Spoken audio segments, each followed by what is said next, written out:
Good day, and thank you for standing by. Welcome to the Rivian second quarter 2024 earnings conference call.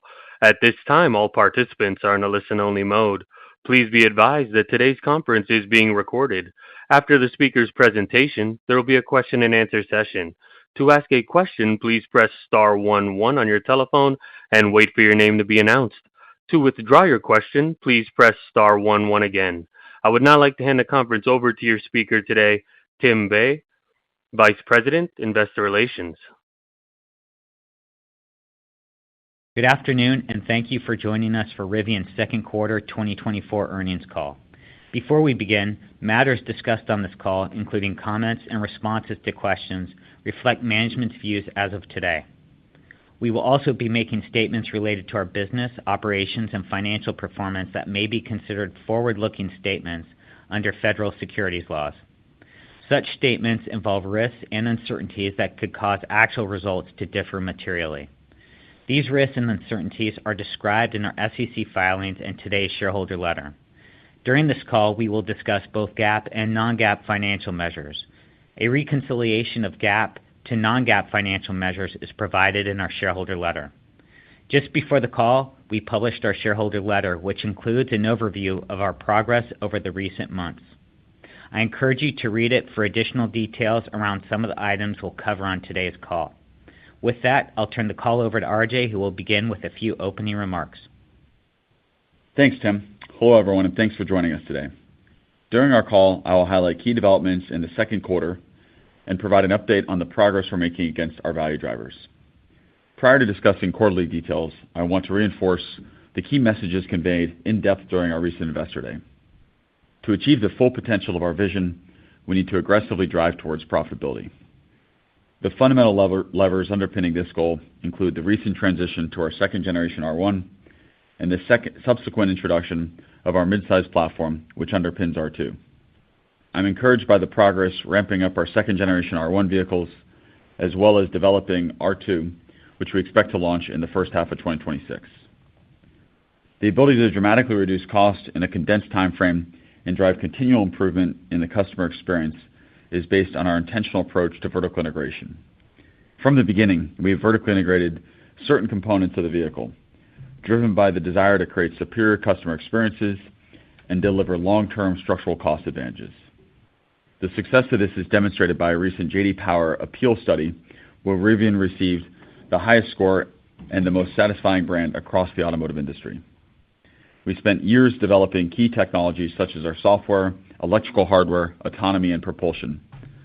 The significant cost and performance benefits from these technologies gives us confidence in our ability to continue developing and building highly desirable vehicles across the R1, R2, and R3 product lines. As a testament to our industry-leading technology platform, on June 25th, we announced the expected joint venture with Volkswagen Group. The announcement validates our technology platform and is expected to substantially expand the market applications for our software and associated zonal electrical architecture. Rivian's proven electronics and software platform is expected to serve as the foundation for future software development in the partnership. The technical workstream to prepare the integration of our electrical architecture and software technology stack into Volkswagen Group products is moving along very well, and we expect to close the joint venture in the fourth quarter of this year. As the auto industry transitions to smarter, more connected, more complex, and integrated vehicle architectures, we strongly believe our technology is best positioned to deliver a modular and scalable platform that will help create highly compelling products and services that we expect will accelerate consumer shift to electrification. I also want to take this opportunity to acknowledge our team, who has continued to execute on our second-generation R1 ramp of production and deliveries, R2 development, and the formation of our joint venture with Volkswagen Group. During the second quarter of 2024, we successfully completed the retooling upgrade in Normal. This was a pivotal operational event for the company. The upgrade introduced new technologies and cost-focused material changes into the R1 vehicle platform, while also incorporating manufacturing process improvements that are expected to improve cycle time, utilization, and cost. For example, we have reduced complexity and lowered the cost associated with the vehicle body, with a heavy emphasis on removing parts, processes, and steps. These changes have reduced nearly 1,500 joints and contributed to an expected 30% improvement in the R1 production line rate. Following completion of the retooling upgrade, we resumed production and are encouraged with the early progress of ramping our second-generation R1 variants. The new R1 vehicles have hundreds of design, engineering, and performance upgrades, with the most significant being an entirely new zonal architecture, new compute and autonomy platform, new in-house drive units, and a re-engineered suspension system. The introduction of the second-generation R1 platform, combined with commercial cost downs and commodity tailwinds, are expected to enable significant material cost reduction. Importantly, I want to emphasize there is more to go. We are focused on reducing R1 costs beyond 2024 through lower material costs and conversion costs.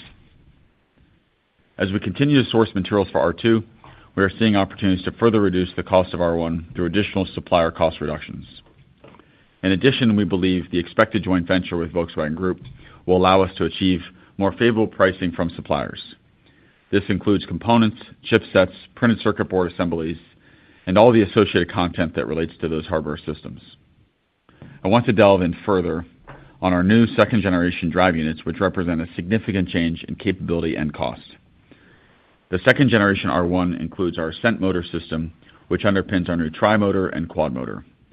These motor configurations, in addition to our dual motor released in 2023, mean all motors on all Rivian vehicles are now designed, engineered, and manufactured fully in-house.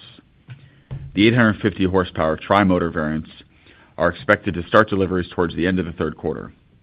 The tri-motor variant is equipped with 2 Ascent motors in the rear and 1 Enduro motor in the front for a blend of exceptional power and range. The tri-motor R1T delivers 0 to 60 miles per hour in 2.9 seconds while offering an estimated range in conserve mode of approximately 400 miles. The quad motor is designed for peak adventure with 4 Ascent motors. The quad motor delivers 1,025 horsepower, 0 to 60 in less than 2.5 seconds, and achieves the quarter mile in less than 10.5 seconds. Feedback on our second-generation R1 has been very positive. It is a fundamentally better vehicle while simultaneously costing less to build. We're excited to get more of our second-generation products to customers and available for demo drives in the coming quarters. At Rivian, we wake up every day thinking about ways to make our products better. This is based on our sense of urgency in transitioning the world towards a fossil fuel-free future. This is possible by creating products that are deeply exciting to consumers, products that carry attributes and design characteristics that pull people out of internal combustion vehicles because they're experiencing something that isn't just better for the environment, but also really enjoyable and desirable to use every day. I would like to thank all those who continue to support our vision, including employees, customers, partners, suppliers, communities, and shareholders. With that, I'll pass the call to Claire. Thanks, RJ. During the second quarter of 2024, we made significant progress driving greater cost efficiency, further strengthening our balance sheet, validating the differentiated nature of our technology stack, and establishing new business opportunities. During the second quarter, we produced 9,612 vehicles and delivered 13,790 vehicles, which represented the primary driver of the $1.2 billion of revenue we generated. As expected, second quarter production was impacted by plant downtime associated with the retooling upgrade. Our deliveries were strong as we sold through the majority of inventory of our first-generation R1s. Due to strong Q2 performance, which led to our lower starting finished goods inventory balance and the continued ramp of production throughout the third quarter, we expect our third quarter deliveries to be below our second quarter results and production volumes to be in line with our first quarter levels. Total gross profit was negative $451 million. Our gross profit loss per vehicle delivered was approximately $33,000, which includes approximately $15,000 of depreciation and amortization expense and $1,200 of stock-based compensation expense. In addition, we incurred approximately $2,400 per vehicle delivered in the quarter related to our cost of revenue efficiency initiatives, which we do not anticipate being part of our long-term normalized cost structure. We expect to see significant cost reductions in our R1 platform during the second half of 2024 as we ramp the production and deliveries of our second-generation R1 vehicles. Additionally, the reduction in our LCNRV write-down for the quarter compared to Q1 2024 reflects the progress we're making in association with our material cost reductions and operational efficiencies associated with our second-generation R1 vehicles. We remain confident in our path to deliver modest positive gross profit in the fourth quarter of 2024 and for the full year of 2025. Importantly, our team is already focused on driving incremental cost out of our R1 platform to help achieve our long-term gross profit target of 25%. The key drivers of our long-term R1 profitability include reducing material costs, leveraging our fixed costs, and scaling our revenues per delivered unit through product mix and pricing, software and services, and other revenues. During the second quarter, we also announced the intention to form an equally controlled and owned joint venture with the Volkswagen Group to create next-generation electrical architecture and best-in-class software technology. In association with this deal, Volkswagen Group have made an initial investment of $1 billion into Rivian, with up to $4 billion in planned additional investments for a total deal size of $5 billion. The incremental investments are subject to the completion of definitive agreements, the achievement of certain milestones, and the receipt of regulatory approvals. Assuming all criteria are met, we expect that the full $5 billion is intended to flow to the benefit of Rivian. In addition to the $5 billion of capital to Rivian, we anticipate incremental benefits through cost savings on materials, operating expense efficiencies, and future revenue opportunities associated with the joint venture. The initial and planned investments by Volkswagen Group, in addition to our cash equivalents, and short-term investments, are expected to provide the capital to fund Rivian's operations through the ramp of R2 and Normal, as well as the midsize platform in Georgia, enabling a path to positive free cash flow and meaningful scale. As RJ mentioned, we expect the deal to close in the fourth quarter of this year, and we will provide additional details at that time. During the second quarter, we improved our cash flow from operations by 41% as compared to the first quarter of 2024. This improvement is reflective of our continued focus on cost and greater working capital efficiency across the business. As compared to the first quarter of 2024, we reduced our gross profit loss per vehicle by approximately $6,000 and made progress on reducing our gross inventory balance. We believe these trends will result in further improvements in our cash usage for the second half of 2024. As we look ahead, we are reaffirming our 2024 production guidance of 57,000 units, delivery expectations of low single-digit growth as compared to 2023, EBITDA guidance of negative $2.7 billion, and capital expenditures of $1.2 billion. As a reminder, coming out of the retooling upgrade, we are currently operating the R1 line on a two-shift operation, which results in 56,000 units of annual run rate output. Our commercial van line is currently running on a limited one-shift operation, which has the potential to deliver a run rate annual output of 15,000 units. As we look ahead for 2025, we expect that our Normal facility will not be producing vehicles for more than 1 month during the second half of the year as we upgrade and integrate new equipment into the plant ahead of our first half of 2026 R2 launch. We continue to see a clear path to long-term approximately 25% gross margin target, high teens adjusted EBITDA margin target, and approximately 10% free cash flow margin target. I wanted to again thank our team, partners, customers, suppliers, and shareholders for the tremendous support. With that, let me turn the call back over to the operator to open the line for Q&A. Thank you. As a reminder, to ask a question, please press star 11 on your telephone and wait for your name to be announced. To withdraw your question, please press star 11 again. Please limit yourself to one question and one follow-up. One moment for questions.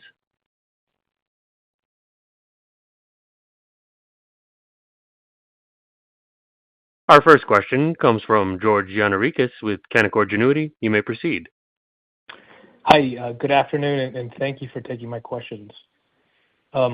Maybe just to start, can you just please talk about your geographic strategy, particularly in Europe, in light of the recent VW relationship?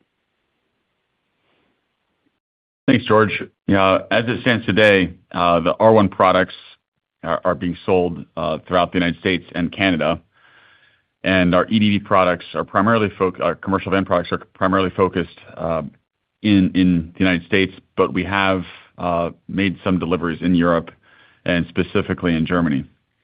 Now, with regards to our future products with R2 and of course R3, those have been developed really at their core to fit not only the U.S. market, but to also fit the European market. And you can really see it as you look at the R2, R3 combination of what we believe capturing a sweet spot in terms of both addressing demand for midsize SUVs in both U.S. and European markets, but also with R3, capturing a smaller crossover market. And so, as you've heard us talk about many times, this is one of the things we're so excited about with the R2 platform is just the growth in the addressable market for us as a business.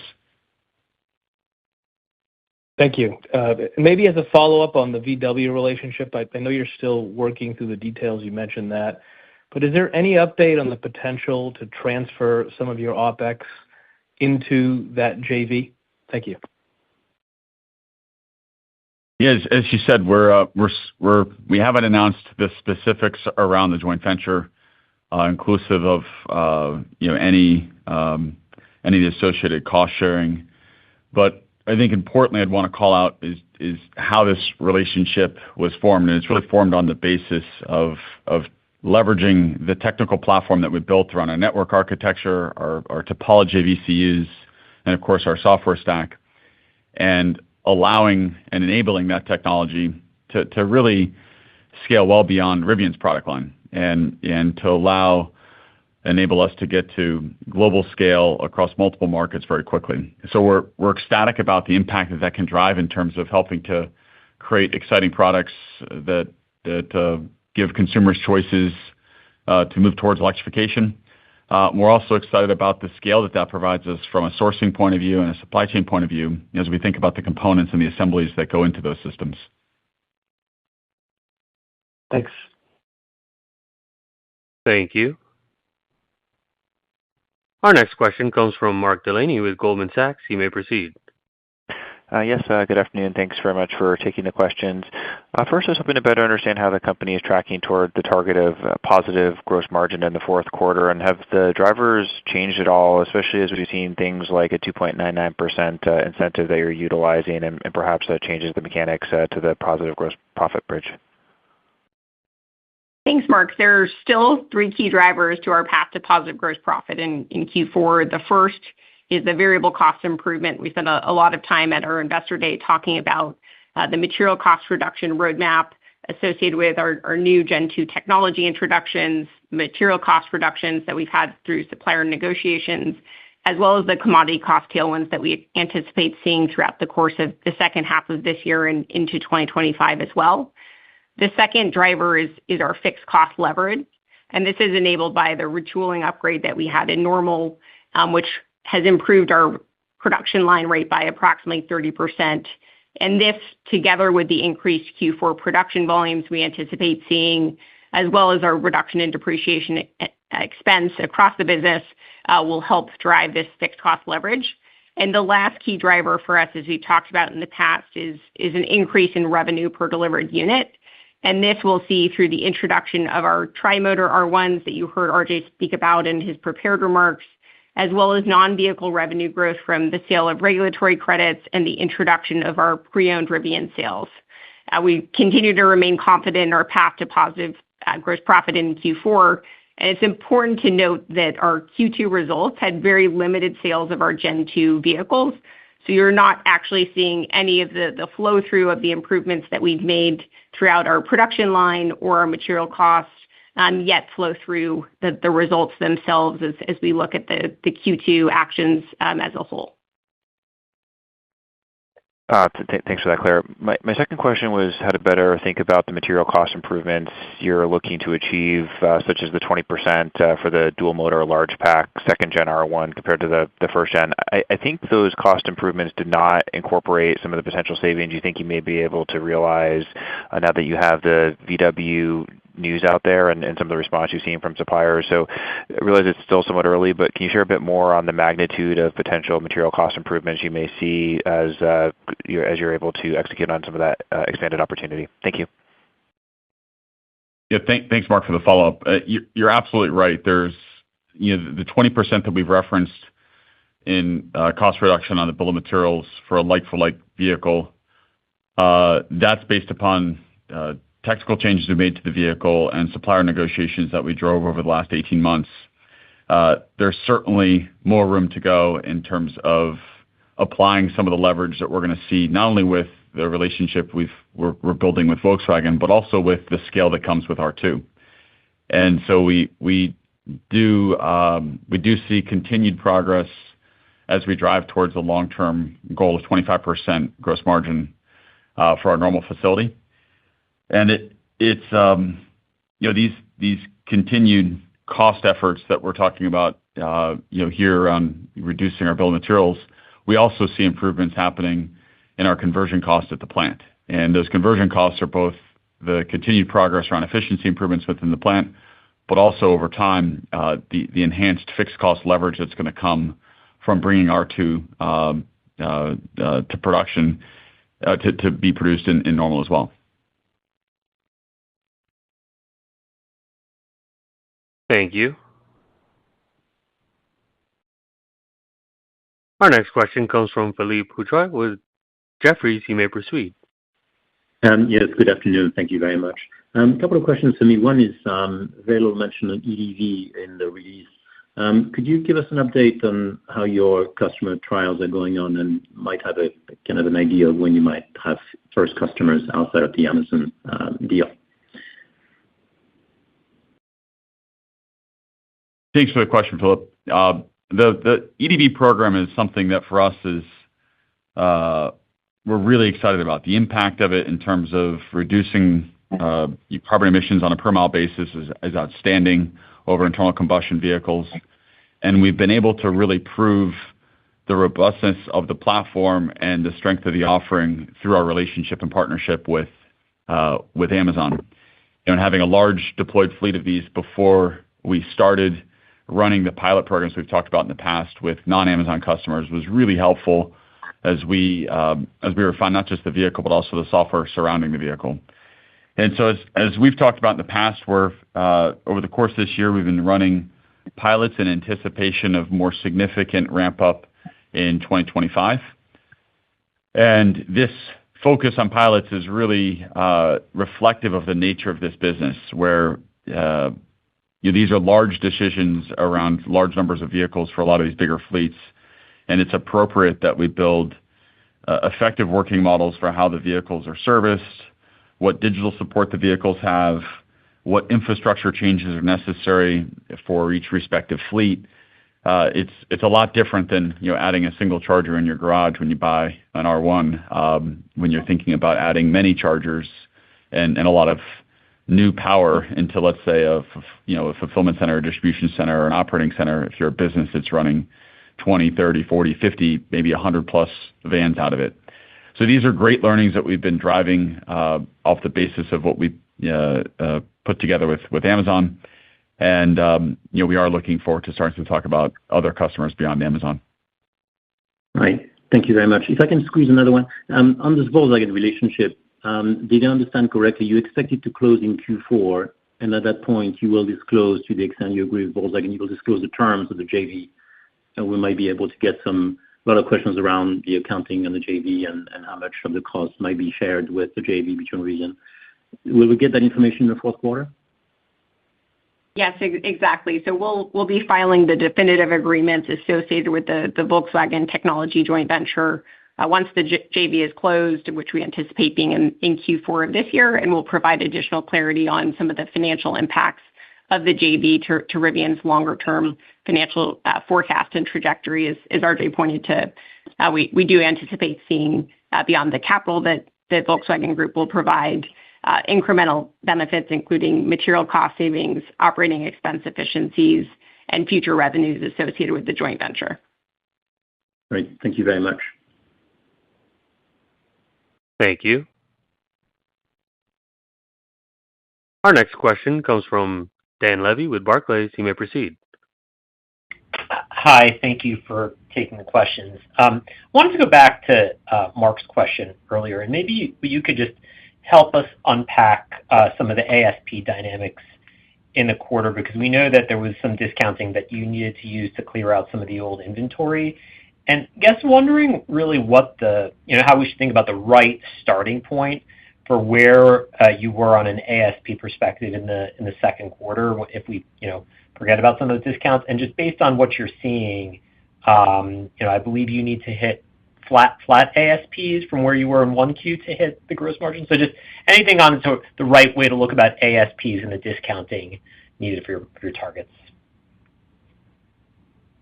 Thanks, Dan. The challenge with introducing an update or a second generation to a product, while still, of course, producing the first generation, is always in exactly what you just referenced, which is it's not as if we stop production, immediately start production, and have no inventory in the system. So there's inventory of our Gen 1 vehicles, and we did have some attractive pricing on some of those variants of our Gen 1 vehicles to essentially, as you said, clear them through the system as we then start producing and delivering our Gen 2 vehicles.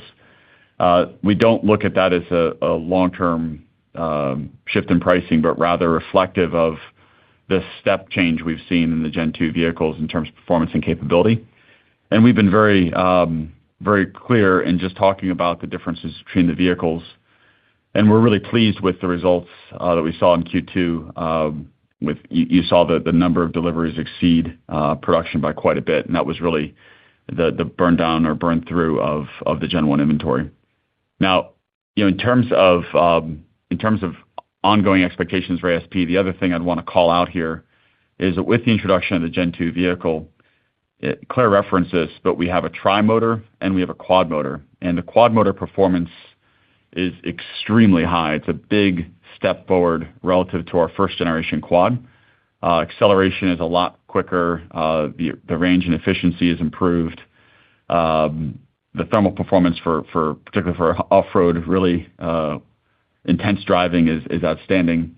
And it allowed us to move the quad motor up market and the tri-motor to really occupy the price position or the price space where we saw the first generation quad operate. And so that was very intentional. And the goal was between the dual motor, the tri-motor, and the quad motor to create a wide band of pricing, starting at just over $70 and going up, over, well into, over $100,000. That allows us to not only offer vehicles to folks that are very price sensitive, but also to give products to customers that want the best of what we can build. And so those changes happening at the drivetrain level certainly help maintain ASP. But importantly, we also have a new trim package that we've just launched, which is a more premium trim from what we'd originally had. We call this the Ascent trim. But this trim package, which is built into the tri and the quad motor configurations, is another element of providing customers with a variant or a choice that is at a higher price point, but of course delivering more content and more features. Maybe just adding a couple of additional points of color back to prior comments that we've made in the past. In our Q4 earnings call, we had said that we expected that our ASP, for the vehicles themselves would be consistent Q4 of 23 relative to Q4 of 24. We still expect that to be the case as we sit here today. And then the other point as we think about the seasonality of the business is consistent with Q4 of last year. It's far more indexed towards R1 sales relative to commercial van sales, which in aggregate lifts the overall revenue per delivered unit because of some of the Amazon-related seasonality that we expect to continue to be the case in Q4 of this year. And then back on RJ's final comments, we'll have sales of our tri-motors in Q4, which will allow us to stretch up the higher end of ASPs to complement our starting price point, which is still $69,900 for our standard packs for R1T. Got it. So it sounds like there's some positive mix assumptions in there. Thank you. Just as a follow-up, I wanted to go to the VW investment. And wondering, from the fact that you got this money in what I think many of us consider to be a more sort of efficient manner than going through the capital markets, what does this allow you to do from a product plan or capacity perspective that previously wasn't, on the table if you were going to be fully reliant on the capital markets? A really important part of what this deal represents for us is it really eliminates a lot of the risk that was seen around our balance sheet and allows us to focus the launch of R2 still using our normal facility. But as you've heard Claire and I both talk about as part of our Investor Day, not only have the balance sheet to support launching R2, but also the balance sheet to support taking us through positive cash flow. And we recognize the importance of that focus on driving efficiency into the business, both in terms of how we operate the business, but also in terms of how we deploy capital from a CapEx point of view and an investment point of view. And the organization is hyper-focused on driving towards profitability and hyper-focused on the launch of R2 and what that represents for us in terms of the scaling that comes with it. Great. Thank you. Thank you. Our next question comes from Joseph Spak with UBS. You may proceed. Thanks. Good afternoon. RJ, maybe you could just dive a little bit more into what is exactly happening in the plant and what's impacting the R1 line, R2 work doing next year. And then Claire, can we expect that the R1, given that most of the changes are already done, can ramp back up pretty quickly so we could understand the shape of gross margins next year? Because it sounds like you guys are planning for maybe some sequential improvement until that downtime, maybe a downtick in the third quarter and then a recovery in the fourth quarter. I just want to make sure that's we're properly calibrated there. Sure, Joe. Yeah, so as we think about the operations next year, this is looking at 2025. We've said we're going to be taking the plant down for roughly a month while we make some of the changes necessary to integrate the R2 production into the plant. Some of that work has already happened. We did some of the preliminary work in the most recent shutdown in conjunction with the move from Gen 1 to Gen 2 on our R1 platform. But the shutdown that's going to happen in the second half of next year will make the splicing together of certain parts of the plant possible. That's part of our plan. We'll be working around that, but as we did with the Gen 1 to Gen 2, we wanted to provide very early guidance around this and make sure expectations were appropriately set for what will have to happen in the plant next year to integrate R2. And then based off of the second part of your question as well, given the shutdown, there will be some choppiness to the financial results as we look through not just a quarter sequential improvement in our results as we look at the gross margin trajectory. As I mentioned in my prepared remarks, we still maintain that we'll have a modest positive gross profit for the entire year of 2025 in particular, but certainly with the shutdown itself in the second half, we'll feel some of the impacts of lower absorption of labor overhead and depreciation like we experienced in Q2 of this quarter, given the lower production volumes that we had in the normal facility itself. But to RJ's point, more akin to the November shutdown that we had to do some of the pre-work for our Q2 shutdown, we were able to get right back up to line rate based off of the aftermath of that shutdown. So we expect we won't see as sort of staged of a ramp back up from a production standpoint, given the fact that we'll have already ramped up our supply chain, which is one of the gating factors as we've gone through the course of ramping up new technologies in our redesigned Gen 2 product. Okay. Thank you for that. And as a second question, I don't know if you guys really ever, you certainly don't talk about it this way. I'm curious if you ever look at it or think about it this way, but you call out some of the impacts to the gross loss per vehicle from stuff that's not in the cost structure this quarter. I know that's offset a little bit by regulatory credits, but if we also take out D&A and stock comp, it seems like you're actually much closer to a cash gross profit break-even level. Is that something that directionally is correct? And it seems like if that's true, you would actually even hit that before you would hit your your modestly gross profit positive number in the fourth quarter. Yeah, Joe, that's absolutely right. And we wanted to call out in my prior prepared remarks just the impact. We had roughly $15,000 of depreciation per unit, $1,200 of stock-based comp per unit, and then another roughly $2,400 of other cost of revenue initiatives in the quarter. So that was roughly $14,000 of loss per unit if you make those three respective adjustments. So we certainly would anticipate hitting sort of a cash break even prior to positive gross profit. Okay, thank you. Thank you. Our next question comes from Alex Potter with Piper Sandler. You may proceed. Great, thanks. Claire, just a quick one following up on that last question. These, I guess, quote unquote, other initiatives, the $2,400 a unit, just in layman's terms, what is that? So in layman's terms, the way I would characterize it is, as you can imagine, with the significant changes we made in suppliers, with the introduction of swapping out roughly half of our material cost as we move from Gen 1 to Gen 2, there are certain costs associated with contract modifications or amendments that we've made, and that's largely what is reflected there.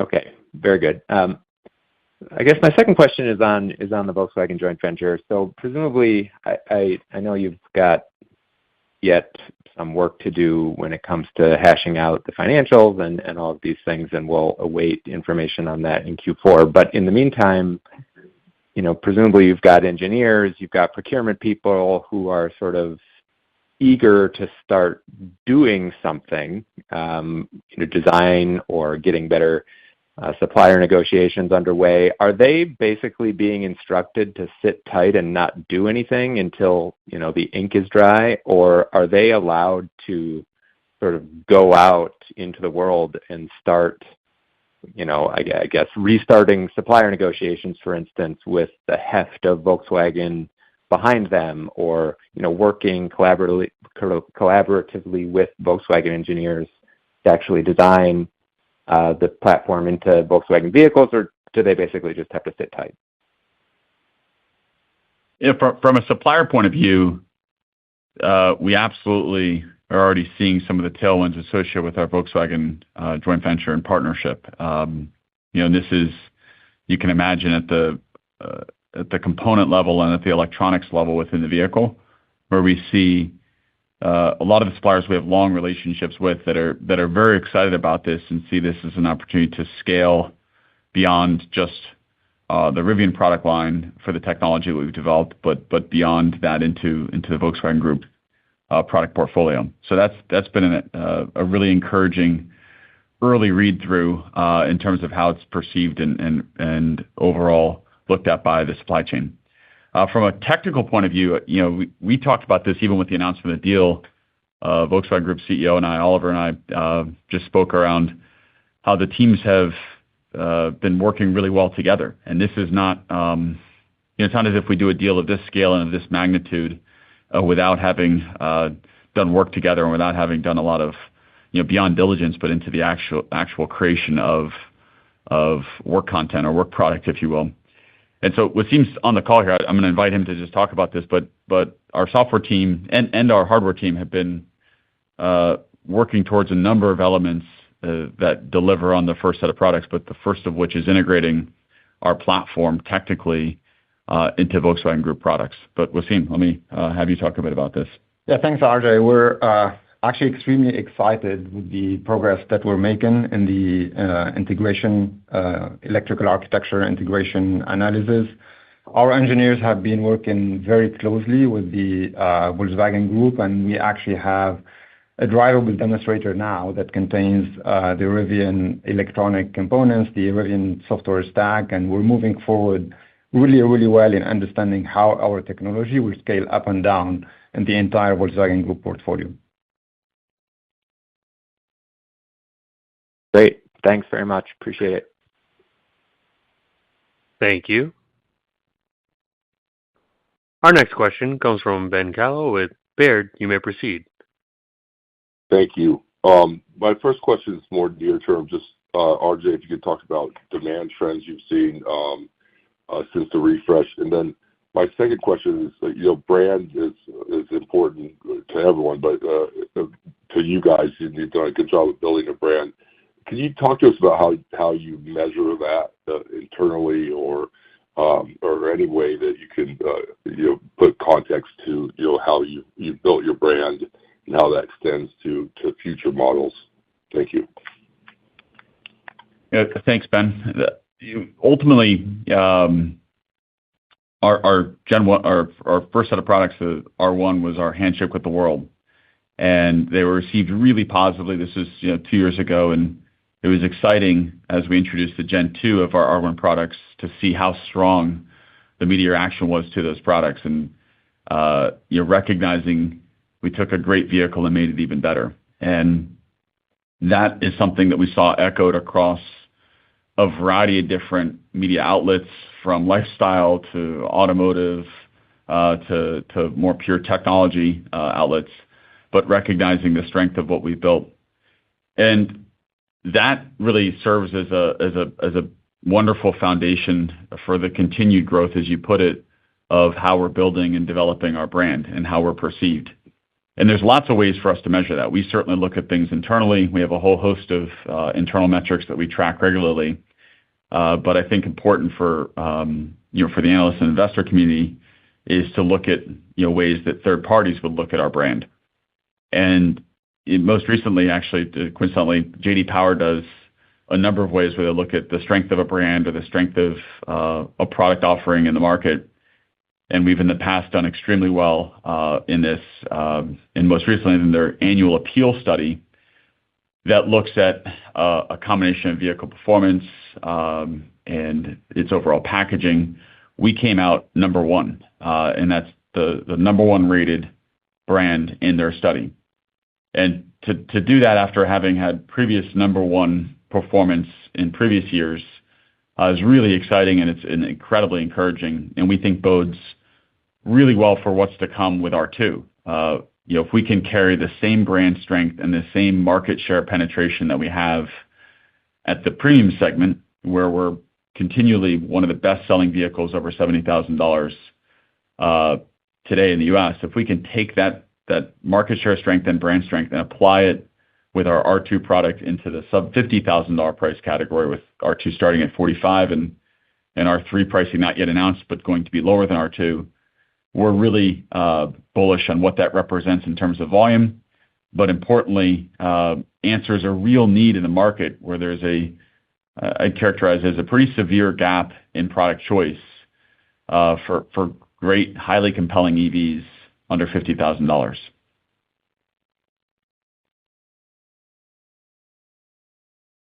Thank you. Our next question comes from Shreyas Patil with Wolfe Research. You may proceed. Hey, thanks a lot for taking my question. First of all, curious what you're seeing in terms of opportunities in the sale of regulatory credits. I appreciate it can be lumpy. It was $17 million in the quarter. But are you seeing growing opportunities to sell reg credits at this point, just given some of the struggles that we're seeing with the legacy OEMs? And Claire referenced it, just in regards to our top line in terms of revenue. But the regulatory credit environment is certainly very strong right now. And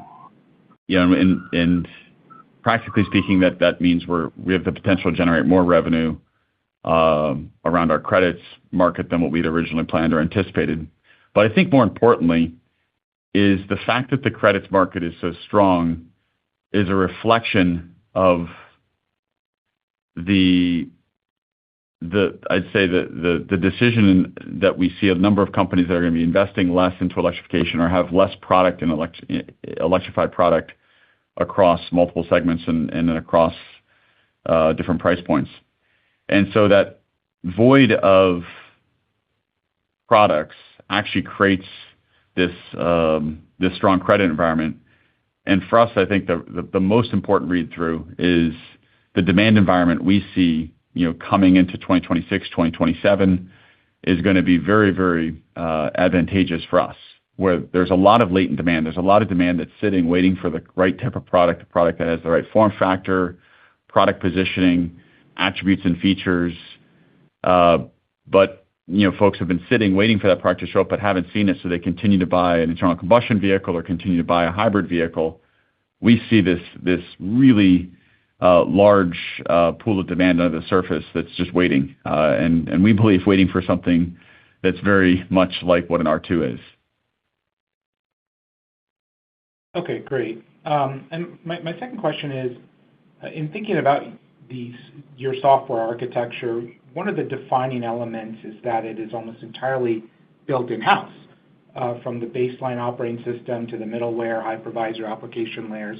You've talked before about legacy automakers not really having this level of vertical integration, so clearly this is a big competitive advantage. With VW now able to access the software platform, I'm curious how you think about the long-term advantage in software. Do you still see potential to maintain an edge here over most legacy OEMs, even those that may want to replicate your approach? Or do you feel that the industry will eventually catch up and essentially this is now an opportunity for you to monetize this asset and help the industry make the transition to software-defined vehicles? There's a few ways to speak to this. I think first, before we get to product differentiation or customer-facing advantages, building a network architecture and associated electronic stack that allows for significant consolidation of ECUs, and therefore simplification not only of the number of ECUs, but also of the harness and the associated wiring, infrastructure within the vehicle. That creates meaningful cost advantages relative to a traditional platform, which will have, call it 50 to 100 ECUs within the vehicle. So we've talked about this. Our Gen 1 vehicle had 17 in-house ECUs. We reduced that down to 7. So it is a significant multi-$1,000 structural cost advantage to have a network architecture and topology of computers that's far simpler and far lower cost than traditional approach. So first and foremost, there's a real cost advantage. Now, of course, our partnership with Volkswagen will extend that cost advantage into their respective products as well, and bring with it scale and volume, which will in turn allow us to source those components and systems at a lower cost. But from a consumer-facing point of view, what it represents, owning not just the hardware, but owning the software, and owning it around a really optimized architecture, as I described, is the ability to continue to make the software a lot better. So the features can not only become more rich and more robust, but they can truly improve more than just surface level skins on, let's say, your cluster or your center information display, but deeply into the vehicle, in changing the way the vehicle performs dynamically, changing the way its charging profile set up, changing battery management system characteristics, so you can have the vehicle get better and better and better over time in a way that's very difficult when you rely on third parties to produce this complex labyrinth of ECUs and all the associated software, where even small changes require coordination amongst many different players. So things that can take us minutes can take months for a traditional approach. So all that being said, what the customer experiences, of course, beyond the vehicle performance and the way it drives and behaves, is what they see, the digital environment. It's also something that the UI framework, the approach to digital design, the approach to user experience design, is something that we've spent an enormous amount of time on, and we believe will continue to be differentiated, and is facilitated and enabled by our platform, but it requires both. We hope that by bringing this strong platform to our joint venture with Volkswagen, it allows them to create products that are also really compelling and answer some of the points I made before around there is a real lack of choice. I would characterize it as like a pretty extreme lack of consumer choice around EVs and products in the space. And in order for us to really scale towards 100% electrification, we need to have more than just a couple of highly compelling vehicles. There needs to be essentially mirror the amount of choice that we have in the combustion world, which we're not even remotely near in the EV space today. All right, great. Thanks. Thank you. Our next question comes from Ron Jewsikow with Guggenheim Securities. You may proceed. Yeah, good evening, and thanks for taking my questions. RJ, you've talked in the past about as Rivian opens new spaces, order intake in those geographies accelerates. I know you've laid out the plan to 2025 for spaces, but is there any way to think about what is launching in the coming quarter or the second half of this year, just to think about demand being an important part of your bridge to gross profit in the fourth quarter? Yeah, so we have, as you called out, we have a number of spaces that are going to be launching over the next 6 to 12 months. And those spaces are great ways for consumers to get a chance to experience our vehicles firsthand, to sit in them, to touch them, and play with all the features. But beyond just our spaces, we've also really, over the last 6 months, begun activating our service infrastructure to support expansion of our demo drives program. And so we have over 60 service locations that month over month, quarter over quarter, we're growing the number of those locations that do more than just service. And they not only provide service, but they support test drive and demo drives, as well as, of course, delivery and other sales-related activities. And then beyond our spaces, our service infrastructure, we're also continuing to build out our Rivian Adventure Network. That's our DC fast charge network. And that's another touch point for customers to experience the brand. Today, that network is closed to being for Rivian only. But later this summer, we'll be opening our network up, so it'll allow non-Rivian customers to use the network as well, which is a great way for folks to experience Rivian as a brand and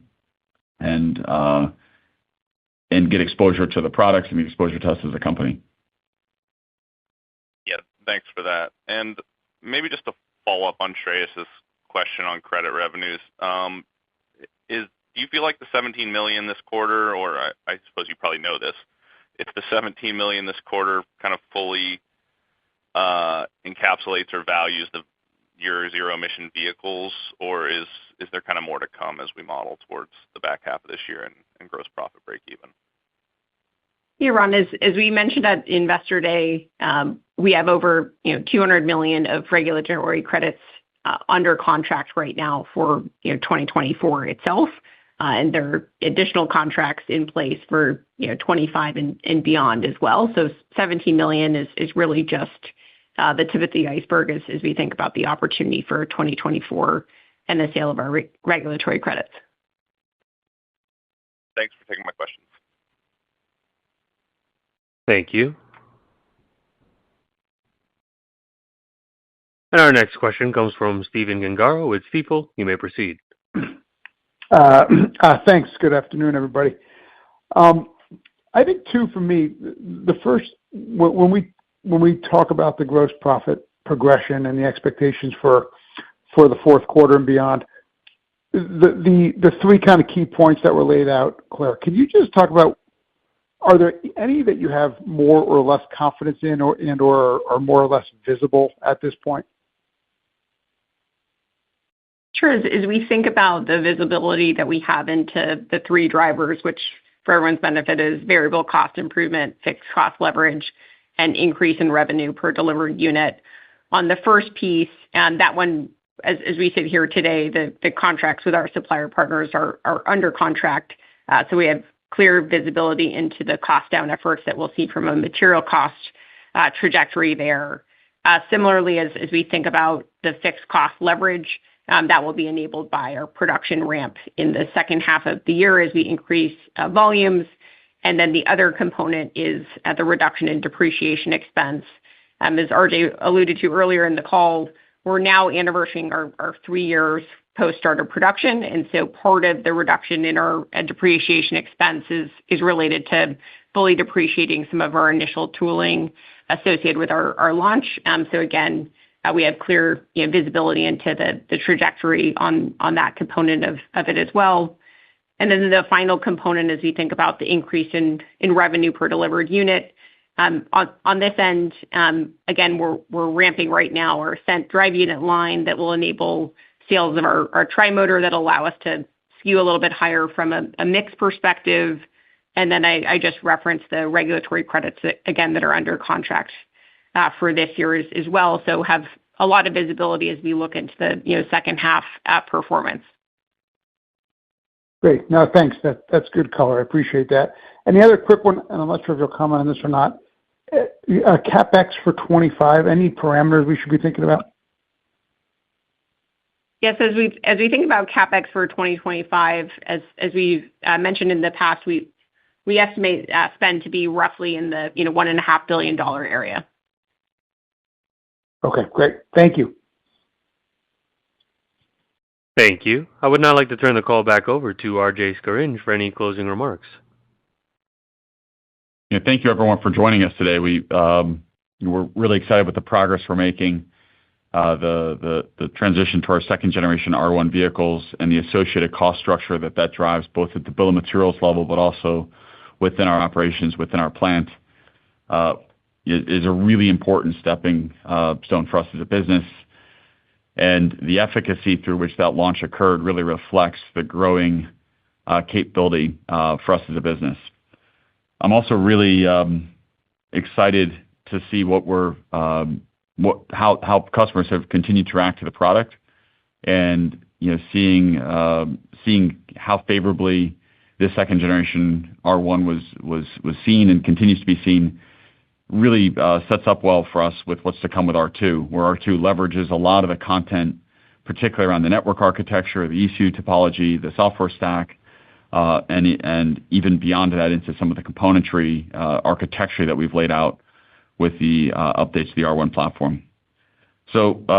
Again, thanks everyone for joining. We're looking forward to continued progress and continued efforts on our drive to profitability, and look forward to speaking to everybody soon. Thank you. This concludes the conference. Thank you for your participation. You may now disconnect.